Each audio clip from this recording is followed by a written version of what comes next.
falamos aqui no início do programa sobre 3 ossadas humanas encontradas na ladeira da Moenda, não é? Esses corpos ainda não foram identificados.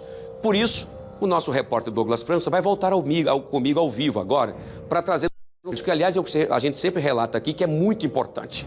Como é que as famílias, né, com pessoas que estão desaparecidas, podem fazer o exame de DNA para confrontar com os corpos que foram encontrados?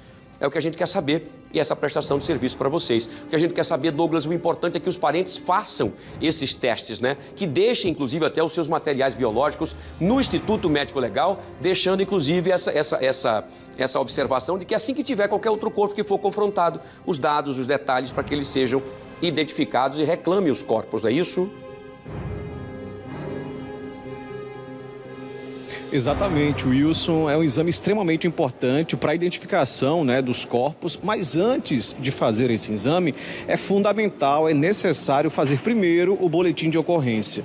E é justamente sobre isso que eu vou conversar agora com o delegado Ronilson Medeiros, ele que é coordenador do setor de desaparecimento da Polícia Civil. Delegado, boa tarde para o senhor, bem-vindo.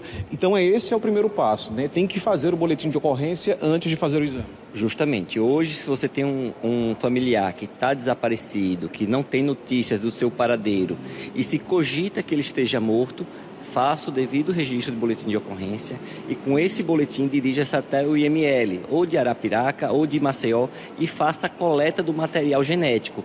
É através dela que vai fazer a comparação com esses corpos encontrados não identificados. E aí sim vai dar seguimento a uma investigação. Não se adianta de informar que esse corpo é de fulano ou de beltrano se não se fizer a doação do material genético para ter essa comprovação.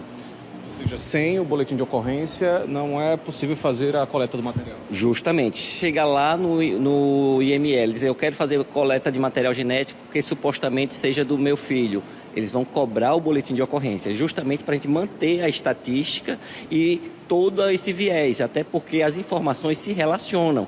Um desaparecimento se relaciona com o do homicídio, se relaciona com aquele desaparecimento e tudo tem que estar concatenado para justamente ter aquela devida localização da pessoa. Para a gente dar um serviço para a população, onde é feito essa coleta, como é que ela é realizada? Passa os detalhes para a gente.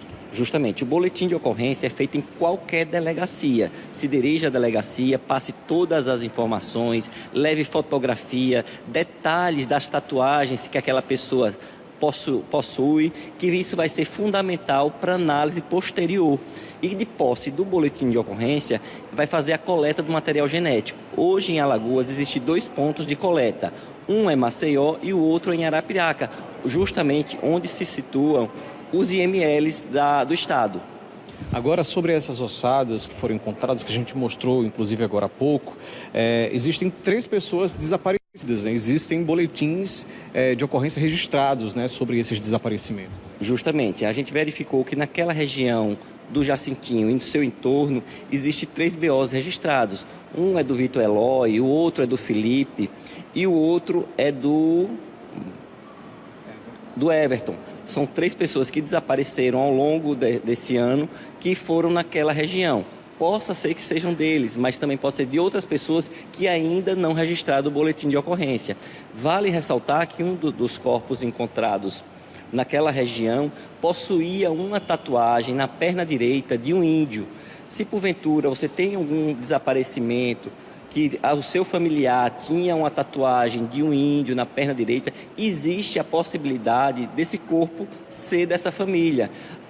E no registro de boletim de ocorrência é fundamental descrever as características físicas dessa pessoa, as suas tatuagens, as suas cicatrizes e as vestes que ele desapareceu, descrevendo se estava de boné, de bermuda, calça, camisa, as cores dessas vestes, tudo é fundamental para levar à localização dessa pessoa. Um detalhe pode fazer toda a diferença, né? Justamente, até porque isso aí já viabiliza preliminarmente a identificar a pessoa sem ser submetido ao DNA, que a gente sabe que o DNA é demorado, a questão é muito lenta, demora-se meses, tanto é que tem casos que já tem mais de 6 meses, que ainda não saiu o resultado do DNA, familiares estão no aguardo. Ou seja, enquanto mais informações a gente tiver no boletim de ocorrência, mais fácil é para localizar essa pessoa e identificá-la.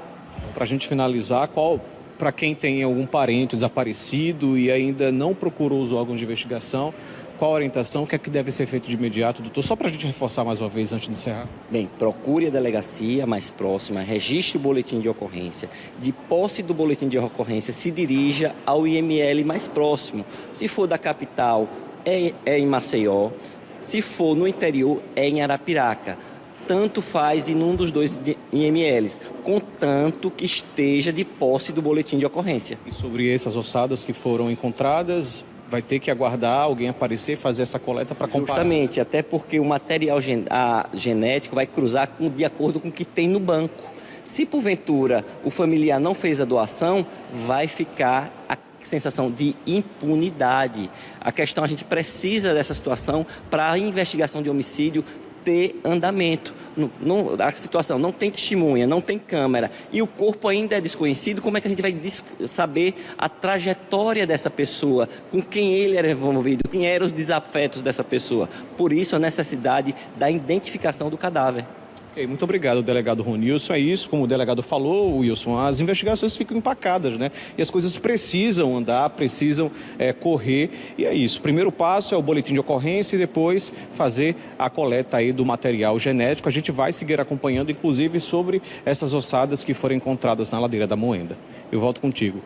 Perfeito, Douglas França, mais uma vez, muito obrigado, doutor Ronilson, como sempre, trazendo uma prestação de serviço importante. O boletim de ocorrência é essencial para qualquer situação que tenha desaparecer um parente seu, se são um desses 3 ou qualquer outro parente, faça o boletim de ocorrência e no boletim relate qual foi a roupa que ele saiu, qual foi a última vez que você o viu, como ele estava, se ele tinha cicatrizes, se ele tinha tatuagens, como é que ele usava, se ele tinha um alargador, por exemplo, ali no caso do João Vitor, ali na orelha, os detalhes, todos esses detalhes são importantes para que cada vez mais vá se confrontando para poder afunilar, para chegar inclusive naquele corpo que possivelmente possa ter sido encontrado. Depois disso, o material genético também será feito através do Instituto Médico Legal, seja aqui de Maceió ou de Arapiraca, para fazer esse confronto e, de repente, acabar com essa incógnita, com essa interrogação dos familiares que não sabem o que é que estão acontecendo ou onde estão os seus parentes. Essa que é a grande verdade. Obrigado ao Douglas, obrigado, delegado, mais uma vez, parabéns pelo trabalho, pelas informações, e a gente está sempre trazendo aqui, porque é essa informação e prestação de serviço pura aqui no nosso Fenômeno Fica Alerta, para ajudar as famílias que até o momento ficam sem saber onde estão os seus parentes. O que é que aconteceu? Será que é esse que agora foi encontrado? Não foi? Por isso, faça o boletim de ocorrência, busque também o material genético e deixa lá, então, no banco de dados do Instituto Médico Legal, para assim que qualquer corpo seja encontrado, possivelmente você possa acabar de vez com essas interrogações que são terríveis e vocês estão vivendo, sabe o que eu estou dizendo.